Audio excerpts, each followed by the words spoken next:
इस पूरी व्यवस्था में शिक्षा का बर्बाद हो जाना, ये नीतीश कुमार का सबसे काला अध्याय है 17 साल का।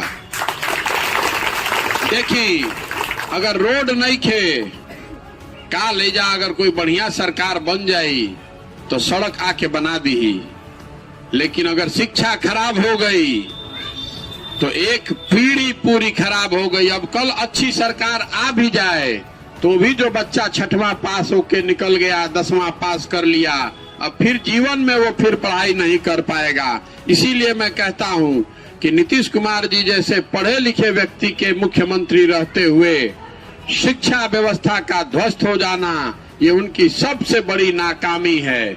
और खास करके जो गरीब लोग हैं, जो गरीब परिवार है, उसको इसका सबसे ज्यादा नुकसान है। जो पैसे वाला है वो तो फिर भी अपने बच्चा को कहीं प्राइवेट स्कूल में पढ़ा लेगा, लेकिन जो गरीब आदमी है, अगर सरकारी स्कूल खराब हो गया तो आपका बच्चा तो कभी पढ़ ही नहीं सकता है।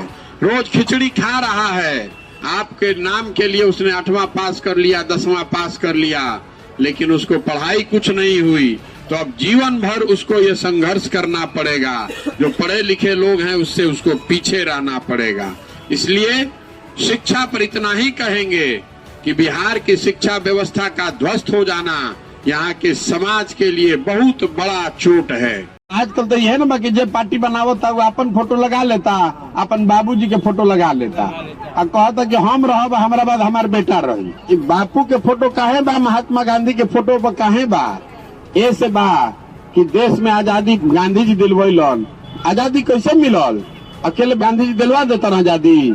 आगे आगे गांधी जी चलन, पीछे से समाज खड़ा हो गई तो देश आजाद हो गई। तो अगर बिहार से गरीबी से आजादी चाहता नहीं तो सब आदमी खड़ा होकर समाज चली तबे सुधरी, दूसर कोनो उपाय नहीं थे। 2015 में हम यहाँ आए थे, नीतीश कुमार और लालू यादव कांग्रेस का महागठबंधन बनवाए। जनता के आशीर्वाद से वो जीत कर भी वो लोग आ गया। उसके साथ साथ 7 निश्चय का एक कार्यक्रम भी बनाया गया था। 7 निश्चय का पहला निश्चय हम लोग जब गांव में गए तो पूछे भाई क्या होना चाहिए, तो सब ने कहा कि भैया बेरोजगारी बहुत है, बेरोजगार बच्चों के लिए कोई सरकार को काम करना चाहिए।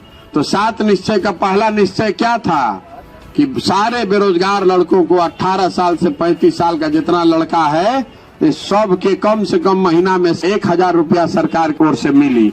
इतना रोज आदमी लड़का खड़ा बावन, कोई के मिला था भाई? आज तक कोई के 1 रुपया मिलल ना मिलल। जब गांव में गई नहीं जा तो लोग बतावल कि भैया 10वीं 12वीं तक तो कैसे परिवार पढ़ा देता, 12वीं के आगे पढ़ाई करावे ज्यादातर परिवार के पास आर्थिक साधन नहीं है। सिर्फ 3% लोग बिहार में ऐसे हैं जो 12वीं से आगे का पढ़ाई करता है। उसलिए उस समय योजना बनाई गई स्टूडेंट क्रेडिट कार्ड का। अगर योजना लागू हो जाता तो 12वीं के बाद के पढ़ाई के लिए किसी परिवार को 1 रुपया खर्चा नहीं करना पड़ता। यहाँ पर कितना आदमी है जिसको स्टूडेंट क्रेडिट कार्ड मिला है? किसी को मिला है? नहीं मिला है। उस समय अनुमान था कि बिहार में 1.25 करोड़ लड़कों को हर साल ये कार्ड बांटा जाएगा। इसी तरह जब गांव में हम लोग गए तो देखे जो आदमी मजबूत है उसी के घर के सामने सरकारी चापाकल गड़ता है। इसलिए हर घर नल की योजना बनाई गई। 7 निश्चय का वो भी एक निश्चय है कि हर आदमी के घर में नल से पानी पहुंचे। हजारों करोड़ रुपया उस पर खर्चा हुआ है और खर्चा कम, अब बंदरबाट ज्यादा हुआ है। किसी के घर में नल से पानी नहीं पहुंचा या ज्यादातर घरों में नल से पानी नहीं पहुंचा। ये हम आपको क्यों बता रहे हैं?